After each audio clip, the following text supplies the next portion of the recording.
Welcome to Kenton's videos. Enjoy the video. You begin now, power down or isolate the failing drive to avoid overwrites.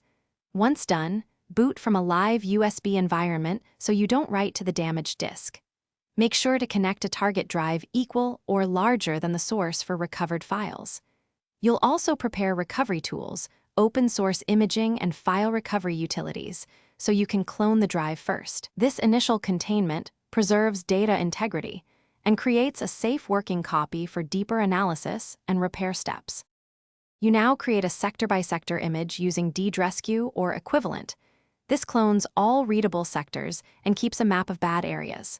While imaging, monitor logs to identify failing regions and stop if heat or noise worsens.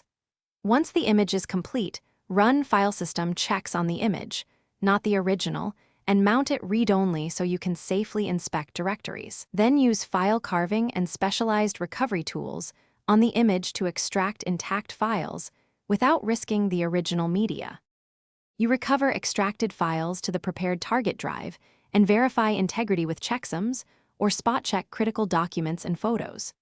Once your data is secure, attempt file system repairs or OS reinstallation on a separate disk, never on the damaged source. If files are corrupted or extraction incomplete, try alternate carving tools and multiple passes, then consult a professional data recovery lab if mechanical failure or severe corruption persists. Troubleshooting tip: if imaging fails repeatedly. Thanks for watching. Consider subscribing if we helped you.